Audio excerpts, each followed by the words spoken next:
வணக்கம். இந்த வீடியோவில் நாம் பன்னாட்டு எண் முறைப்படி ஒரு எண் எப்படி சுலபமாக படிக்கலாம் அப்படின்றதுக்கான ஒரு செயல்பாடு பார்க்க போகிறோம். இதுக்கு முந்தின வீடியோவில் நாம் ஒரு எண்ணை எப்படி இந்திய எண் முறைப்படி சுலபமாக படிக்கலாம் அப்படின்னு பார்த்தோம். அதுக்கான லிங்க் டிஸ்கிரிப்ஷனில் இருக்குது. அந்த லிங்க் கிளிக் பண்ணி நீங்கள் வீடியோ பார்க்கலாம். சரி, இந்த எண்ணுக்கு வருவோம். பன்னாட்டு எண் முறைப்படி இந்த எண்ணை எப்படி படிக்கலாம்?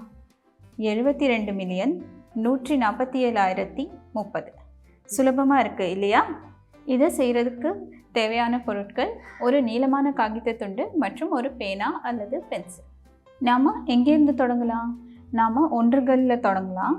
ஒன்றுகளில் 1கள், 10கள், 100கள் இந்த 3 பிரிவுகள் இருக்குது. இது ஒன்றுகள் எண் பிரிவு. இந்த 3 எண்களை இங்கே எழுதிக்கலாம் வலது பக்கம். இந்த காகித துண்டை மடிக்கலாம். எப்படின்னா இந்த எண்ணுக்கு பின்னாடி ஒரு மடிப்பு வர மாதிரி.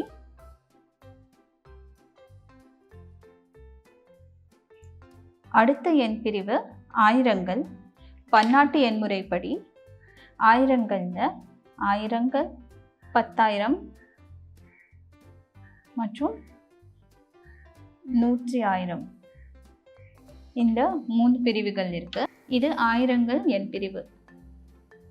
இந்த எண்களை இங்கே எழுதிக்கலாம். இந்த எண் பிரிவின் பெயரை இந்த மடிப்புக்கு பின்னாடி எழுதிக்கலாம்.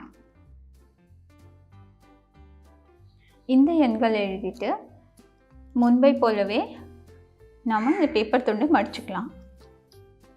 இந்த எண்களுக்கு பின்னாடி ஒரு மடிப்பு வர மாதிரி இப்படி. பன்னாட்டு எண் முறைப்படி அடுத்த எண் பிரிவு மில்லியன்கள். மில்லியன்களில் 3 பிரிவுகள் இருக்குது. மில்லியன், 10 மில்லியன் மற்றும் 100 மில்லியன். இது மில்லியன்கள் எண் பிரிவு. இங்கே நமக்கு 100 மில்லியன் இட மதிப்பில் எண் இல்லை. அதனால் இந்த 2 எண்களை நாம் இந்த பேப்பர் துண்டில் எழுதிக்கலாம். இந்த எண் பிரிவை இந்த மடிப்புக்கு பின்னாடி எழுதிக்கலாம், அதாவது மில்லியன். இப்போ இந்த எண்ணுக்கான பேப்பர் துண்டு தயார். இந்த எண்ணை எப்படி படிக்கலாம்? 72,147,030. இப்போ நீங்கள் இந்த எண்ணுக்கான பேப்பர் துண்டு செய்து இந்த எண்ணை சுலபமாக படிக்க முடியுமா?